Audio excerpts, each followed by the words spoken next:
So today I want to talk about the fact that it's not our gallbladder, it's our lifestyle. It's not our pancreas, it's our lifestyle. It's probably not your liver, it's your lifestyle.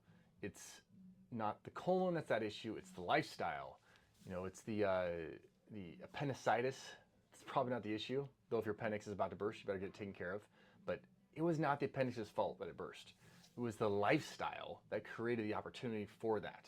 And this is not semantics, this is the real deal. There's so much that we think is out of our control that we just give, if it happens to me, it happens to me, when in reality, it is actually under our control.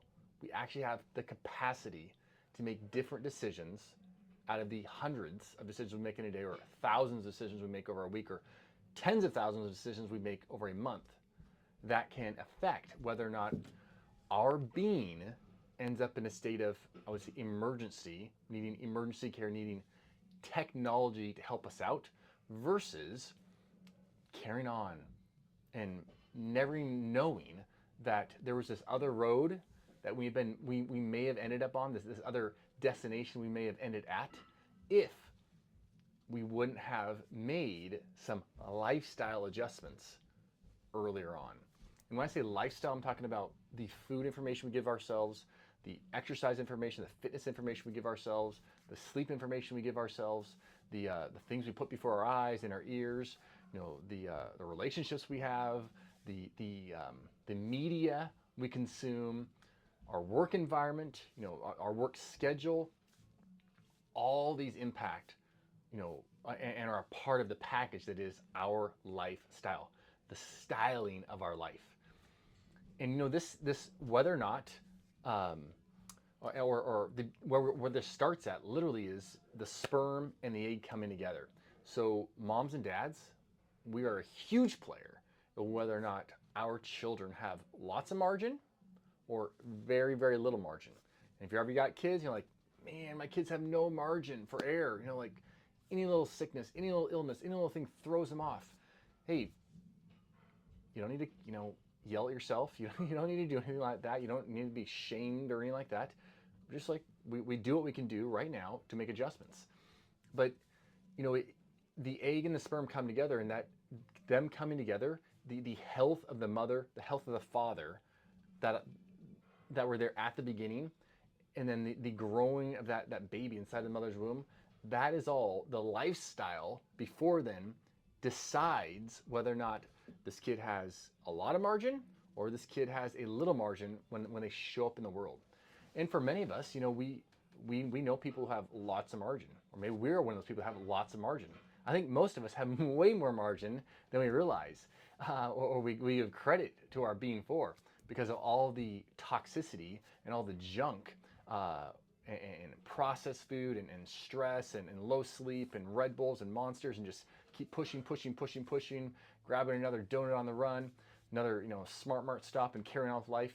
We don't realize the just complete fantasticness of the human body, the just amazingness of how it keeps on showing up for us amongst our less than optimal and beyond less than even marginal lifestyle that we are living, and we have been living for so many years.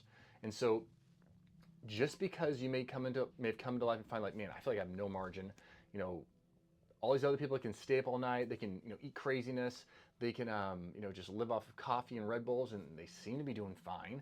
Me, like, I gotta get 8 hours of sleep, I gotta go for a walk, I gotta sit and just relax and meditate every day.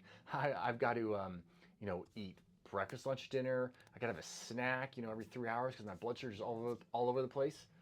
Like, man, I have no margin. If I get sick, it's like I end up needing antibiotics. I end up in the hospital because my lungs are, doing this and that. 100%. Some people have tons of margin. Some people have very little margin. And all of that started, though, from mom and dad. That's where it came from.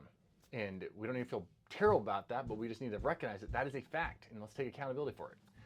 Now, myself, growing up, I would say I was given a lot of margin. I feel like, man, I was very destructive from a nutritional standpoint to my personal being. Chocolate ice cream, bowl of chocolate ice cream most nights before bed, just sitting in bed, chowing down, licking the bowl afterwards. and along with all kinds of other junk food I was consuming, soda pops and the like. And so, um, I was getting sick often, but that is not. I don't think that was my parents' sperm and egg that came together that were problematic. That was my lifestyle, right? That was my life. I was living a lifestyle that infused uh, a state of literally like disease into my being. And even though there was not a name for it, literally there was disease processes growing in me because of the lifestyle I was living. And when I was 30 years old, I actually had my appendix burst on me, and had to go to the hospitals, like vomited all over the place as we're flying down the freeway, on the window, out the window, so gross. And I had emergency surgery, and ended up having to stay at the hospital for 3 days, and coming home with tubes that they were like 3 weeks or so. I had them, coming out my side, these drainage tubes, and it was lost a bunch of weight, all this kind of stuff. And that me looking back saying, oh, that appendicitis was just going to happen. That was just how it is. Who knows? Appendicitis happen, and it's just my lot for whatever reason. Fact is, that is so far from the truth, because for one, I lived a lifestyle for many years of just scarfing sugar like crazy, donuts, Krispy Kremes, soda pops, all this kind of stuff for a good chunk of awesome years of my life, like my teenage years when my body's developing, and I could be creating awesomeness for my body, but instead I'm creating dysfunction by the information I'm giving to my body. So carry along until about age 21, I started definitely drastically changing my lifestyle, and kind of slowly kept working that in. And then I got my my medical license when I was like 29 or 28 and a half, and I started practicing, working 6 days a week, seeing patients all day long, 6 days a week, week after week after week after week, in what I would say is not the most exceptional or kindness or most encouraging health environment related to work. And then I got married, and though my wife is just a rock star, amazing, I think there was definitely some stressors in me, or I was feeling the stress of being married and thinking like, man, I gotta make sure I'm taking care of business now, because I gotta make money, and I gotta supply for my family and that kind of thing. And so I allowed those stressors, those lifestyle, right? Lifestyle, that really just pushed me over the edge. And so probably if I was eating amazing as a teenager, not drinking just Costco portion sizes of Mountain Dew and all that kind of stuff, probably those stressors would not have led to appendicitis. But because I just completely dissipated, taken away my margin back in those days, and I hadn't built back up that margin enough, and really refurbished my digestive tract, my immune system, that kind of thing, it led me to end up having appendicitis and having it burst, and being in a state of emergency when it was totally unnecessary. And I would have probably also avoided that if I would have set up boundaries and said, okay, I can't be seeing patients 6 days a week. This is just crazy. This is not necessary. And I'm going to see him 4 days a week, and I'll do a good job at that. That would of course greatly decrease my level of stress and anxiety, and like thinking about people all night long, and so getting very little sleep, and then ending up in an emergency situation.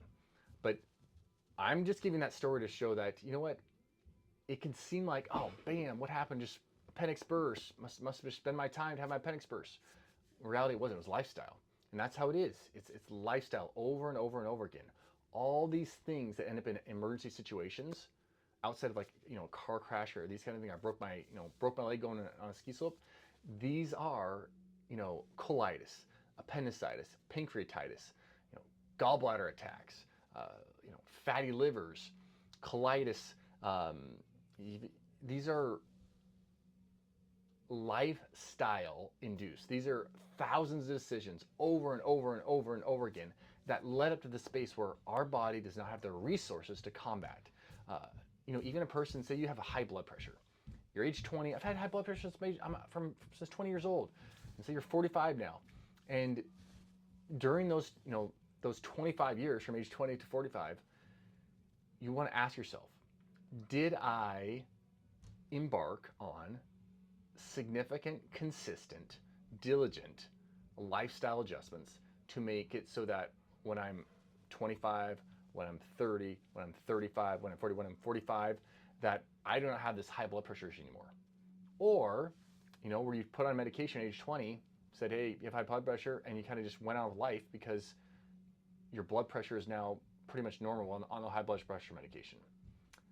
Question to ask yourselves. And I know from my experience with so many patients who say have had high blood pressure at a very young age, they come in, they've just been on blood pressure medication since age 20, 18, whatever. Now they're 45, 55, 65.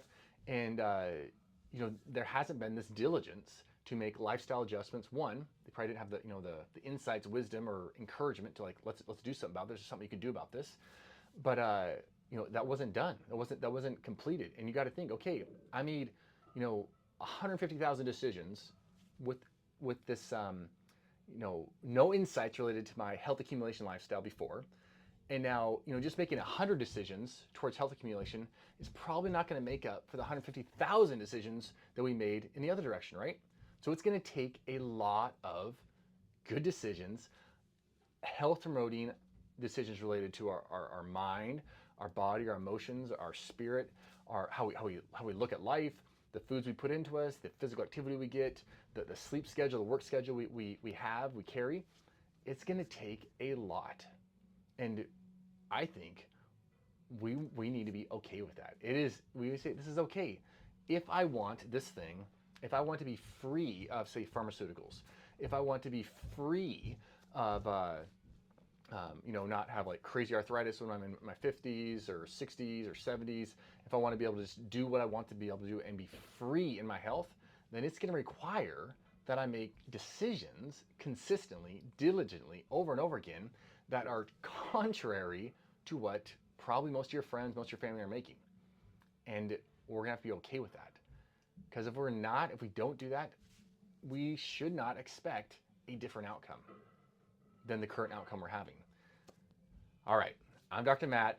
I want you to accumulate so much health that you are just a shining beacon of health opportunity to all those you come in contact with. So please like, share, subscribe, and consider your lifestyle, all the decision opportunity you have for health accumulation every single day. Man, if you got 100 decisions going in the wrong direction, what if we can get like 20, 25 decisions going in the most optimal direction?